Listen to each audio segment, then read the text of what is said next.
Muy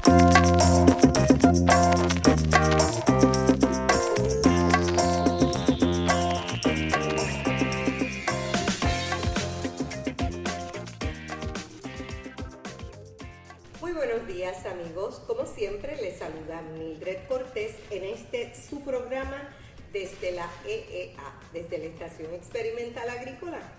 Y en la mañana de hoy tengo el gusto de que nos visite la doctora Dania Rivera, especialista en ornamentales del Servicio de Extensión Agrícola del Colegio de Ciencias Agrícolas. Buenos días, Dania. Buenos días, Mildred. Para mí es un placer que estés aquí con nosotros hoy porque vamos a hablar de cosas lindas. Vamos a hablar de ornamentales, amigos. Vamos a hablar de ornamentales, del mercadeo de ornamentales y qué usos le podemos dar a las ornamentales y qué beneficios tienen las ornamentales, además de su sola belleza. Exacto. Bueno, Dania, tú tienes mucha experiencia trabajando en ornamentales. Sé que has trabajado mucho con Pascua, sobre todo, pero háblanos un poco de todas esas cosas que tú conoces de las ornamentales y cómo te has dado cuenta que las ornamentales tienen otros beneficios, además de meramente sus colores o su aroma. Pues mira, Mildred, antes, ¿verdad? Ya yo diría que como en el 2005 o de entre 2000 y 2005 las plantas ornamentales se vendían solas. Los productores aquí podían tener miles de plantas ornamentales. Ellos sabían que los jardineros, los landscapers iban a ir a sus negocios a comprar las ornamentales. Que había consumidores para toda su producción. Para todo. Tú no tenías que planificar tanto, sino que tú tenías una producción constante de las plantas más utilizadas en ese momento. Sin embargo, pues las cosas han cambiado, la economía, ¿verdad?, conocemos, está diferente y ahora los productores preferirían producirte por orden. Eso es un cambio, ¿verdad?, que ha pasado en la industria. Que, por ejemplo, cambio importante. Es un cambio importante. Si usted quiere un jardín, lo ideal sería que usted vaya donde el agricultor y le diga, mira, yo voy a necesitar 500 plantas de cruz de Malta, 200 liriopes y todo esto para tal fecha. Lamentablemente eso no pasa así necesariamente. Así que las plantas ornamentales pues ha sido un poquito más difícil tal vez de venderlas. Mucha gente lo considera un lujo. O sea que cuando estamos recortando gastos, decimos pues es jardín, pues que espere, ¿verdad? Sí. Hay que pagar el agua, la luz, el teléfono. Ante esta crisis económica eso no es prioritario. Exacto. Sin embargo, ante tiempos de tanta tensión y de tanto estrés, yo creo que los consumidores, las amas de casa, los hombres también, necesitan algo que los relaje, que los haga sentir mejor, porque uno tiene muchas presiones, muchas de ellas económicas. ¿Cuál es el papel que tú crees que juegan ahí las ornamentales? Pues esas son las cosas que yo veo que debemos fortalecer, ¿verdad? Que la comunidad entienda que los ornamentales pues ya no son solamente para adornar nuestros patios. Conocemos esta información, por ejemplo, de NASA, que fue quien hizo un estudio de las plantas que purifican el aire. Y eso es un ejemplo de otros usos que le podemos ver a las ornamentales ahora, ¿verdad? Por ejemplo, estas plantas de interior. Hay una lista que se puede conseguir fácilmente por internet de todas las plantas que purifican el aire. Ante tanta contaminación. Exacto. No solamente eso, el polvo. Mucha gente que vive, por ejemplo, más en la ciudad, que muchas alergias, muchas asmas. Exacto. Todo ese polvo se deposita más en la planta. Sobre todo este polvo fino que hay en el ambiente. Y yo creo que además de podemos pensar en alergias, en asma, en algunas otras cosas, tal vez ahorita sería bueno que mencionáramos algunas de esas plantas, si recuerdas los nombres, pero también es una terapia para uno relajarse. Eso es así. No solamente que uno piense de que me siento mejor cuando estoy sembrando plantas, sino que existe la horticultura terapéutica. Eso se estudia, hay bachilleratos en Estados Unidos sobre esto y no solamente se estudia y por ejemplo con personas enfermas o que tengan alguna incapacidad, pues le ayuda a trabajar en ese proceso. También en los hospitales han habido estudios que nos indican que las personas que están en la ventana y tienen vista hacia un jardín se recuperan más rápido. O sea, que solamente el estar Si no puedes estar rodeado, el tener la visión de un área natural con plantas, nos hace sentir mejor y nos hace sentir más en Sí, contacto podemos con la... decir de alguna manera en contacto con la naturaleza. Exacto. También yo había leído que incluso las comunidades que tienen jardines, hay menos criminalidad que en las comunidades donde no hay jardines, no hay árboles, no hay un parquecito. Y yo creo que también, así como tú estás hablando de las comunidades, los jardines, las plantas se convierten en algo que une a la gente, te da temas de conversación, no estás pensando todo el día en los problemas, en las situaciones familiares negativas, en la criminalidad, en la escasez de recursos Exacto. económicos, tienes otras cosas en que ocuparte, cosas positivas, ¿verdad? Exacto. En las que ocupar la mente. Volviendo otra vez a las plantas estas que estábamos mencionando, que son buenas para purificar el ambiente, no sé si recuerdas alguna. Yo sé que nosotros, por ejemplo... Recuerdo mucho la palmareca. Por ejemplo, la palmareca es una de las de las que se recomienda mucho, y van a ver que la mayoría de las plantas son de hojas verdes, no tanto plantas florecedoras, sino son plantas que resisten el interior y son más de follaje. Exactamente, también esta que nosotros llamamos lengua de vaca. Sí, lengua de vaca también está en esa lista. El Spathiphyllum, Eso es correcto. que es lo que también nosotros le llamamos el anturio blanco, ¿verdad? El anturio. O falso anturio. Sí.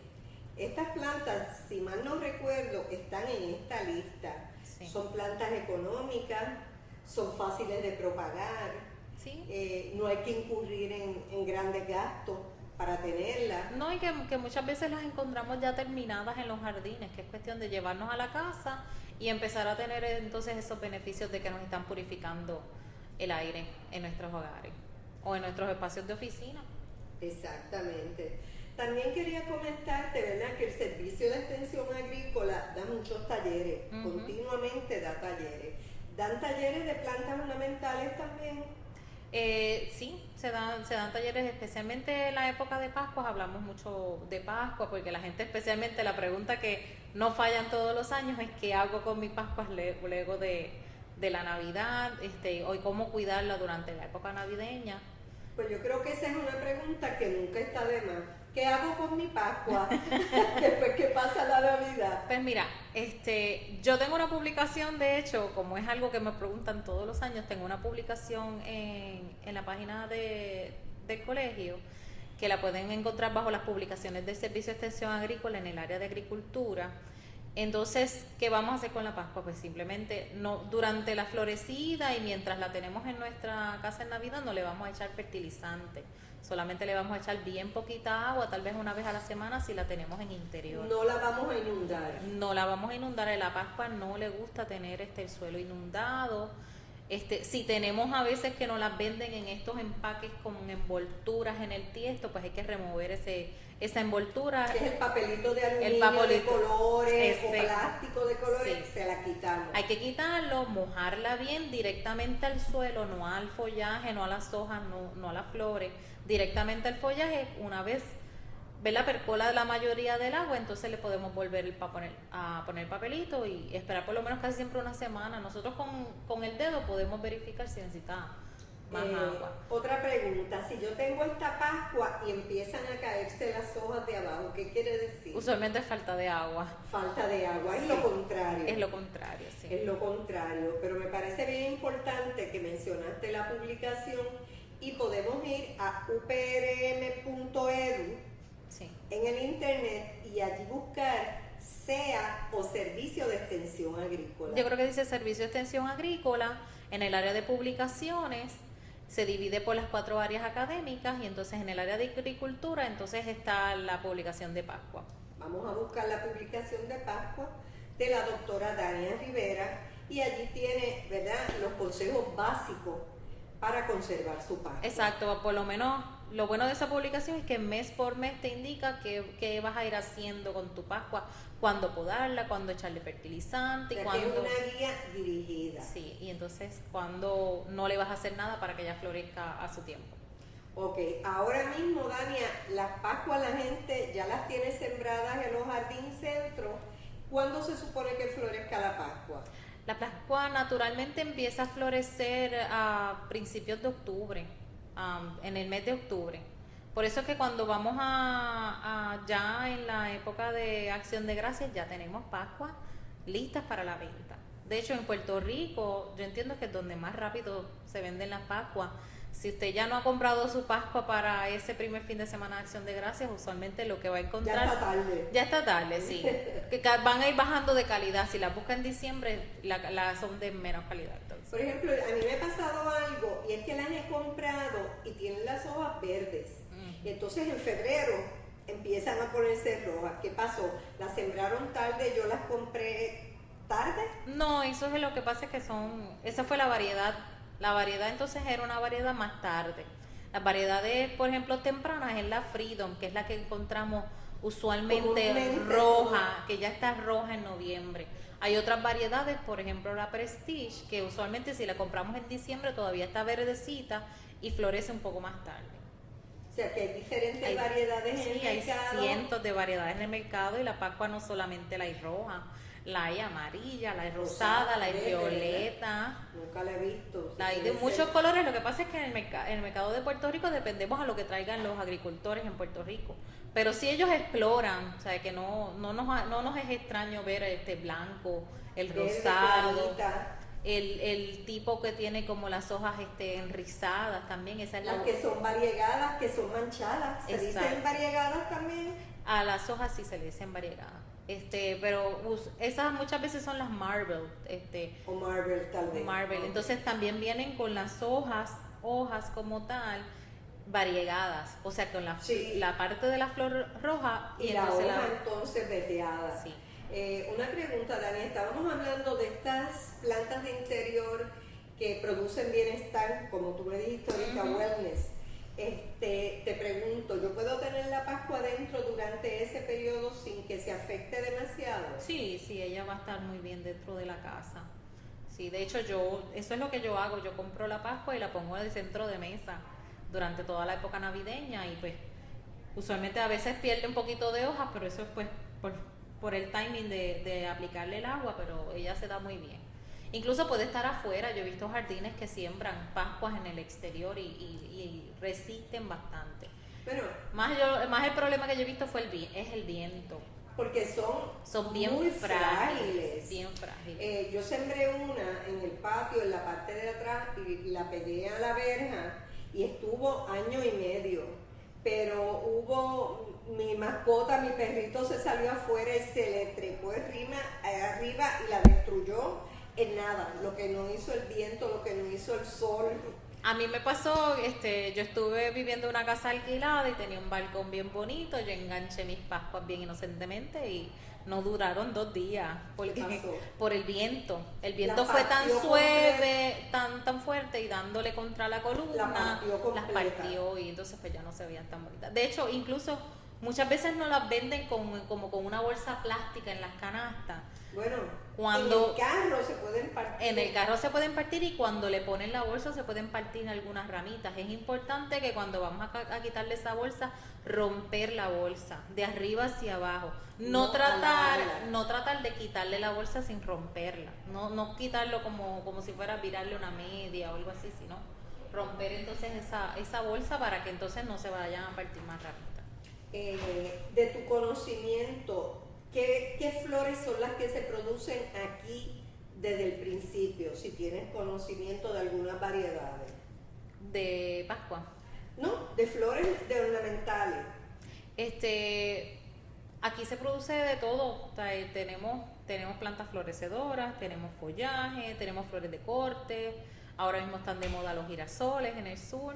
Que han sido exitosísimos y ya se están sembrando en muchos lugares. Ya sé que se producen en Adjuntas, en Isabela, en Gurabo, nosotros tenemos, en Guánica. Nosotros en Puerto Rico tenemos la dicha de que se nos puede dar todo, o sea, todas las plantas tropicales nosotros las podemos reproducir aquí. Y las rosas, ya esa tiene como otras temperaturas, ¿verdad? Porque sí, usualmente las rosas se producen en unos ambientes un poquito más fríos, más frescos, pero por ejemplo en Colombia es un productor de rosas. Sí, grande, Ecuador también. Sí, que no necesariamente tiene que ser totalmente fresco, Pero desconozco si es en una zona de más altura, por ejemplo, que en Puerto Rico.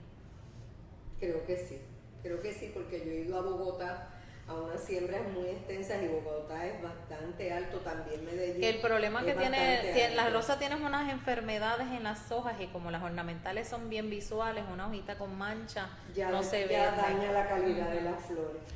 Pero sí, los productores en Puerto Rico siembran mucho las rosas en miniaturas en tamaño de tiempo. Exactamente. Esas sí. Y esas sí, y se venden muy bien. Se venden muy bien. Se venden muy bien. Otras flores, ¿verdad? Que la gente aquí ha tenido mucho éxito y se mercadean muy bien, sobre todo los hoteles, son las heliconias y los ginger. Aquí mismo, nosotros estamos ahora mismo en el Congreso de la Caribbean Food Crop Society y los arreglos florales que hay son muy lindos, Sí. preparados aquí por nuestros compañeros y producidos en las fincas de aquí y están preciosos y todos los invitados de todos los países están fascinados por los colores, por la altura de las plantas, pues son unas espigas muy altas, muy vistosas y eso se da aquí, se mercadea aquí. Sí. Las heliconias sí, y los gingers también. Y que son los jengibres ornamentales, sí. Se dan aquí, se venden muy bien y de hecho no son tan caros. Por ejemplo, cerca de mi casa los venden en cubos al fin de Exacto. semana y las flores cuestan hasta $1, comienzan en $1, que son bastante accesibles y se ven mucho. Bueno, y lo otro que tienen es que son muy resistentes. Eso es así, puede durar 2 o 3 semanas en agua, sí. Por eso, ¿verdad? Yo creo que cuando uno va a los hoteles del país, uno ve estos arreglos espectaculares en heliconia y además de lo vistosos que son, yo creo que es el hecho de que duran mucho los arreglos. Entonces tú los puedes conservar y maximizar el precio. Y no solamente usas la flor, usas las hojas también, que entonces rellenas mucho de esos arreglos con ellos. O sea que en Puerto Rico nosotros tenemos un gran potencial de crecimiento para este sector de ornamentales, inclusive para exportación. Por ejemplo, Sí. Yo sé que Hay un exportador, sí, las heliconias y los jengibres ornamentales ya se exportan. Es correcto. Yo estuve en una conferencia el año pasado de agrofresco ornamental y como te había mencionado, lo ideal sería es que los hoteles y los comercios estuvieran en contacto directo con los agricultores para planificar. Ah, muy bien. Para planificar eso mismo, porque ellos decían, yo puedo producir heliconia, las puedes comprar conmigo, pero necesito saber cuántas necesitas, cada qué tiempo para planificar. Para entonces tener esa orden, esa siembra dirigida a esa persona, porque por los altos costos de producción y la crisis económica, los agricultores no pueden estar sembrando indistintamente, vendan o no vendan. Inclusive hasta en los supermercados podríamos tener las flores de corto. De hecho, hay en algunos. En el supermercado que yo voy, yo he visto azucenas de Puerto Rico y a mí eso me encanta, a ¿verdad? Mí también, y de hecho salió un reporte en estos días sobre eso. Un reportaje bien interesante.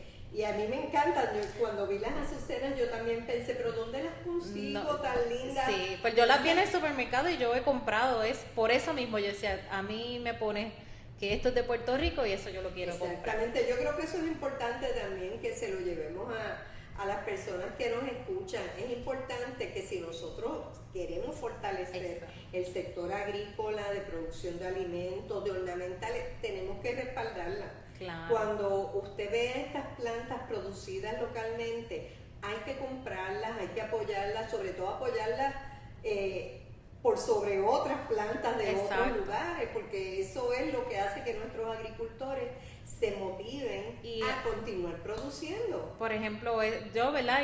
Y en la medida que pueda hago eso, cuando voy al supermercado, pues las frutas que digan que son de Puerto Rico, pues esas las compro primero. Yo también. Aprovechamos, ¿verdad? Lo que está de temporada y luego entonces compro las otras cosas que necesito. Bueno, y además, si nos preocupamos por cuánto tiempo me va a durar en la nevera, o me va a durar en los anaqueles donde los pongo, si estamos hablando de farináceos, de fruta, mi experiencia es que cuando yo compro, por ejemplo, una yautía o unas malangas producidas localmente, me van a durar mucho más que lo que me duran las que vienen del extranjero, porque yo no sé desde cuándo estaban ahí. Pero las de aquí lo más que se han tardado es una semana desde su producción. Y lo mismo va a pasar con las flores de corte. Exactamente. Estas azucenas, estos girasoles, estas heliconias que compramos aquí en Puerto Rico, nos van a durar mucho más entonces en nuestros envases, Porque llegaron directamente de la finca. porque están frescas. Exactamente. Bueno, Dania, muchas gracias por haber estado De nada, hoy encantada. conmigo. La verdad que ha sido una conversación bien amena, bien interesante. Y recuerden, amigos, cuando vayan a comprar ornamentales, prefieran las producidas aquí. Y si son flores de corte, más aún, porque esas vienen directas de la finca. También que está de moda tener nuestros huertos caseros. Pueden incorporar las plantas ornamentales en los huertos caseros. Acuérdense de atraer Abejas. los abejas y los polinizadores, ¿verdad? Y esas flores nos van a ayudar también a nuestra producción del huerto. Y se van a ver bonitas. Además de eso, claro. Así que, amigos, gracias por habernos acompañado hoy y los espero la próxima semana en otro programa bien interesante en Desde la EEA. Y recuerden, pueden unirse a nuestro programa y verlos todos o seleccionar alguno en particular o recibir anuncios de que ya hay un programa disponible en Facebook Desde la EEA. También pueden ir a biblioteca.eea.uprm.edu. Así, amigos, que muchas gracias. Los esperamos la próxima semana.